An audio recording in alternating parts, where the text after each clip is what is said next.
আলহামদুলিল্লাহি রাব্বিল আলামিন ওয়াল আকিবাতু লিল মুত্তাকিন ওয়াস সালাতু ওয়াস সালামু আলা আশরাফিল আমবিয়াই ওয়াল মুরসালিন নবিয়িনা মুহাম্মদ ওয়া আলা আলিহি ওয়া আসহাবিহি আজমাইন আম্মা বাদ। আজকে আমরা সংক্ষিপ্ত সময়ে সূরাতুল জাসিয়া সম্পর্কে আলোচনা শুনব। সূরাতুল জাসিয়া নাজিল হওয়ার দিক দিয়ে এটি 65তম সূরা এবং বর্তমান কোরআন মাজিদের বিন্যাস অনুযায়ী এটি 45তম সূরা। এই সূরাটিকে আমরা মাক্কি বলি, তার কারণ হলো এই সূরাটি মাক্কি যুগের মাঝামাঝিতে নাজিল হয়েছে। এই সূরাটিতে আয়াত আছে 37টি।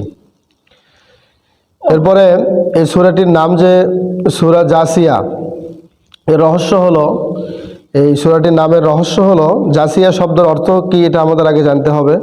জাসিয়া শব্দের অর্থ হলো হাঁটু গেড়ে বসে থাকা। কিয়ামতের দিন মানুষ আল্লাহর সামনে হাঁটু গেড়ে বসে থাকবে, ঠিক যেমন বিচারকের সামনে বিচার প্রার্থীরা নতজানু অবস্থায় রায় ঘোষণার প্রহার গুনতে থাকে।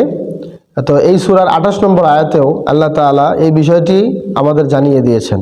তো সেই আয়াতে ব্যবহৃত শব্দ জাসিয়া শব্দটি থেকেই এই সূরাটির নাম দেওয়া হয়েছে সূরাতুল জাসিয়া।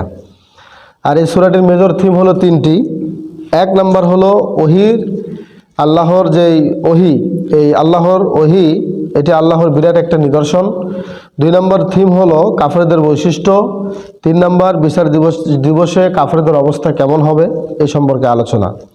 এই সূরাটির একটা শান নজুল আছে, সেটি হলো কাফেররা সবসময় বলতো যে আল্লাহ তাআলা আবার এক হয় কি করে, আল্লাহ এক কেন হবে, এইভাবে তারা বিভিন্ন উল্টাপাল্টা কিছু প্রশ্ন তারা করত। তো শেষ দিককার ধর্ম অর্থাৎ খ্রিস্ট ধর্ম তো এমন কোনো কথা আমরা শুনিনি যে আল্লাহ এক। যারা খ্রিস্টান তারা এইভাবে বলতো, এবং তারা আরও বলতো যে মরণের পর আর কোনো জীবন নেই, এমন বাজে কথাও তারা বলতো। এবং তারা বলতো যে আমাদেরকে আর জাগতেও হবে না, ন্যায় বিচার বা বিচার আচারও আমাদের হবে না। তো এগুলো সব বানোয়াট কথা তাদের। তো আমাদের আত্মার, তারা আরও বলতো যে আমাদের আত্মার অস্তিত্ব মৃত্যুর পর বিলীন হয়ে যাবে, সবাই আমরা কালের গর্ভে চিরতরে হারিয়ে যাব। এবং তারা বলতো যে এভাবে তারা উল্টাপাল্টা কিছু কথা বলার মাধ্যমে তারা তাওহীদ এবং আখিরাতকে পুরোপুরি অস্বীকার করত। তো রাসূল সাল্লাল্লাহু আলাইহি ওয়াসাল্লামের মুখ থেকে রাসূল থেকে তারা এমনভাবে ফিরিয়ে যেত, তারা মুখকে এমনভাবে ফিরিয়ে নিত এবং তারা নানান রকমের আপত্তি পর্যন্ত রাসূলের সামনে তুলে ধরত, আর ভ্রান্ত কিছু যুক্তিও তারা তুলে ধরত। তো তাওহীদ ও আখিরাতের ওপর তাদের এই সন্দেহ সংশয় যেগুলো তারা পোষণ করত, এগুলোকে দূর করতেই আল্লাহ তাআলা এই সূরা জাসিয়াটা নাজিল করেন। এবং আল্লাহ এখানে চমৎকার সব যুক্তি তুলে ধরেছেন। তাওহীদ ও আখিরাত যে চরম সত্য সে ব্যাপারে মানুষকে সতর্ক করেছেন বারংবার।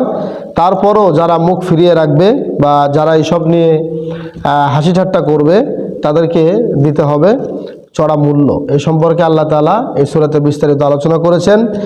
এ বিষয়ে আমরা দেখতে পারবো নাজমুদ দুরারের 18 খণ্ডের 58 নম্বর পৃষ্ঠায় স্পষ্ট আরও লেখা আছে। তো এরপর যে আমরা জানবো এই সূরাটির সেগমেন্ট হলো 3টি। সেটি হলো আল্লাহ তাআলার নিদর্শন ও সতর্কতা, এবং 2টি দল 2টি পথেই থাকবে, সার্বভৌমত্বের মালিক যে একমাত্র আল্লাহ, এই সম্পর্কেও এই সূরাতে আলোকপাত করা হয়েছে। এবং এই সূরার একটা ফজিলত আছে যেটা সুনানে আবি দাউদের মধ্যে এসেছে, 1399 নম্বর হাদিস। সেটি হলো সূরা জাসিয়া হামিম যুক্ত সূরাগুলোর অন্যতম একটি সূরা। যে সূরাগুলোর ব্যাপারে আব্দুল্লাহ ইবনে আমর রাদিয়াল্লাহু তাআলা আনহু হতে বর্ণিত একটি হাদিস এসেছে। সেই হাদিসের মধ্যে এভাবে এসেছে যে তিনি বলেন যে এক ব্যক্তি আল্লাহ রাসূলের কাছে এসে বললেন, ইয়া রাসূলুল্লাহ, আমাকে কোরআন শিক্ষা দিন। তখন রাসূল সাল্লাল্লাহু আলাইহি ওয়াসাল্লাম বললেন যে হামিম যুক্ত 3টি সূরা তুমি মুখস্থ করো এবং পাঠ করো। তাহলে বোঝা যায় যে আল্লাহ রাসূল অবশ্যই হামিম যুক্ত যে সূরাগুলো আছে, এই অক্ষরযুক্ত সূরাগুলোকে অনেক গুরুত্ব দিতেন।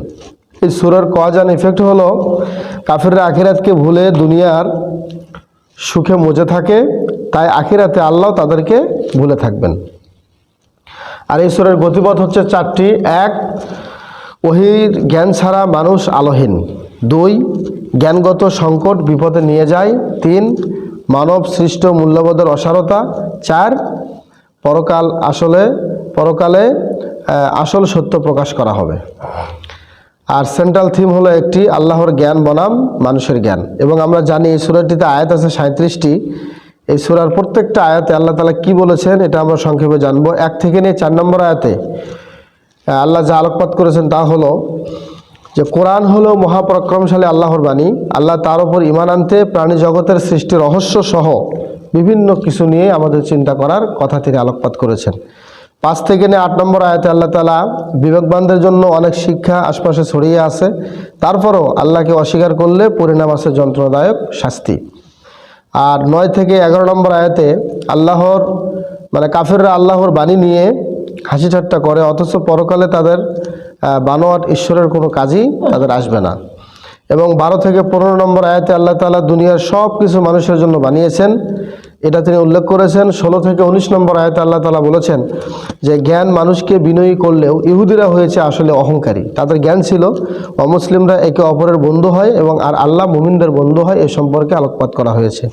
20 থেকে 23 নম্বর আয়াতে বলা হয়েছে যে নিজের মনকেই খোদা বানিয়ে ফেলার পরিণতি পথভ্রষ্টতা, কান ও অন্তরে সিলমোহর আর চোখেরও ওপর তাদের পর্দা, এ সম্পর্কে আলোচনা করা হয়েছে। 24 থেকে 27 নম্বর আয়াতে বলা হয়েছে বস্তুবাদীরা বলে যে মৃত্যুর পর আর কোনো জীবন নেই এবং তারা মহাকালের আবর্তে হারিয়ে যাবে। এসব অনুমান নির্ভর কথাবার্তা, এগুলো আল্লাহ কোনো মূল্যায়ন করবেন না এবং এই সমস্ত কথার কোনো ভ্যালু আল্লাহর কাছে নাই। 28 থেকে 30 নম্বর আয়াতে আল্লাহর করুণার মধ্যে ঠাট্টা পাওয়াটাই আল্লাহর করুণার মধ্যে ঠাঁই পাওয়াটাই হলো আসল সফলতা।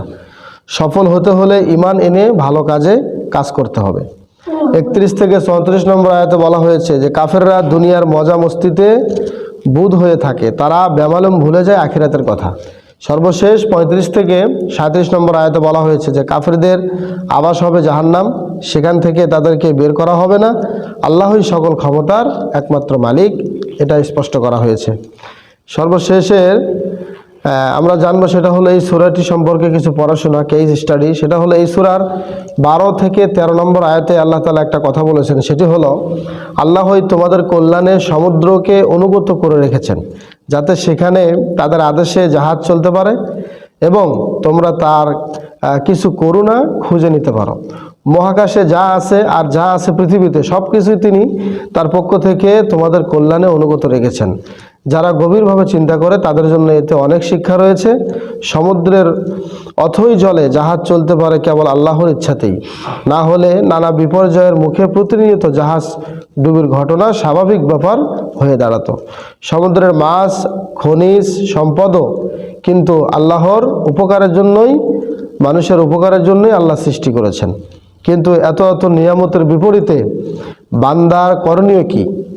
আল্লাহ চান এত সব কিছুর পরেও আল্লাহ চান যে এই সব কিছুর কৃতজ্ঞতা স্বরূপ আমরা কেবল তারই আনুগত্য করব, কেবল তাকে একমাত্র রব হিসেবে মেনে নেব, বাস আর কিছু না। তাই এই আয়াত দুটো নিয়ে আমাদের গবেষণা ও স্টাডি করা উচিত। এই বিষয়ে তাফসিরের মধ্যে এসে তাফসিরে বাগাবীর 7ম খণ্ডের 242 নম্বর পৃষ্ঠায়। সর্বশেষ এই সূরার তাদাব্বুর বা চিন্তা ভাবনা হলো যারা আল্লাহর পয়গামকে সত্য বলে মানে তাদের জন্য মহাকাশ ও পৃথিবীতে অনেক শিক্ষা রয়েছে। যেসব লোক সন্দেহমুক্ত বিশ্বাস রাখে তাদের জন্য অনেক শিক্ষা রয়েছে। তোমাদের সৃষ্টি ও দুনিয়া জুড়ে তারা ছড়িয়ে দেওয়া প্রাণীগুলোর মধ্যেও আমাদের জন্য নিদর্শন রয়েছে। আর রাত ও দিনের পালাবদল, আকাশ থেকে আল্লাহর পাঠানো জীবিকা, তো যার মাধ্যমে তিনি জমিন নিষ্প্রাণ হয়ে যাওয়ার পরেও তাতে প্রাণ সঞ্চার করেন ও বিভিন্ন দিক থেকে বায়ুর প্রবাহ, এগুলোতে সেসব লোকের জন্য বহু শিক্ষা রয়েছে যারা বিবেক খাটায় তাদের জন্য। এই সূরার 3 থেকে 5 নম্বর আয়াতে আল্লাহ তাআলা তাওহীদের 6টি দলিল তিনি দিয়েছেন, অর্থাৎ 3 থেকে 5 নম্বর আয়াতে তাওহীদের 6টি দলিল রয়েছে। সেগুলো আল্লাহর যেগুলো শ্রেষ্ঠত্ব এবং আল্লাহর পরিপূর্ণ কুদরত এবং তিনি যে ইবাদত পাওয়ার একমাত্র হকদার তার প্রমাণ বহন করে। দলিলগুলো হলো আসমান জমিন সৃষ্টি, যেটা একমাত্র আল্লাহ ছাড়া কারো হাতে সম্ভব নয়। 2 নম্বর হচ্ছে মানুষ সৃষ্টি, যেটা আল্লাহ ছাড়া কারোর দ্বারা সম্ভব নয়। 3 নম্বর হচ্ছে প্রাণীকুলের সৃষ্টি। 4 নম্বর হচ্ছে দিন রাতের পালাবদল। 5 নম্বর হচ্ছে আসমান থেকে পানি বর্ষণ ও এর মাধ্যমে মৃত জীবনকে, জমিনকে জীবিত করা। এবং 6 নম্বর হচ্ছে বাতাস প্রবাহিত করা। এই কাজগুলো একমাত্র আল্লাহ ছাড়া কারো পক্ষে সম্ভব নয়। এবং এই সূরার 21 নম্বর আয়াতে আল্লাহ তাআলা বলেছেন যে যারা খারাপ কাজে লিপ্ত থাকে তারা কি ভেবেছে যে আমি তাদের জীবন ও মৃত্যুকে সেসব লোকের জীবন ও মৃত্যুর মতো বানিয়ে দেব যারা ঈমান এনে ভালো কাজগুলো করে যাচ্ছে। ভালো লোক আর খারাপ লোকের চলাফেরা, ওঠা বসা, জীবনযাপন সবই আলাদা, বিপরীতমুখী হবে। একজন মানুষের ওপর জুলুম অত্যাচার করে জমিনে ফাসাদ সৃষ্টি করে বেড়ায়, অন্যজন অভাবীদেরকে খাবার খাওয়ায়, নিপীড়িত মানুষের সাহায্য করে, একজন নিজের মন মতো জীবন কাটায়, আর একজন রবের ইচ্ছায় রবের দেওয়া বিধানে জীবন সাজায়। দুনিয়ার বিচারে হয়তো দুজনের মধ্যে খুব একটা পার্থক্য দেখা যাবে না, কিন্তু আখিরাতে দুজনার পথ হবে দুই দিকে। একজন থাকবে জাহান্নামে ভয়ানক শাস্তির ভেতরে, আরেকজন থাকবে জান্নাতে অফুরন্ত শান্তি ও সুখে সন্তুষ্ট অবস্থায়। এ বিষয়ে আমরা আরও বিস্তারিত দেখতে পারবো ইবনে কাসির, তাফসির ইবনে কাসিরের 6ষ্ঠ খণ্ডের 511 নম্বর পৃষ্ঠায়।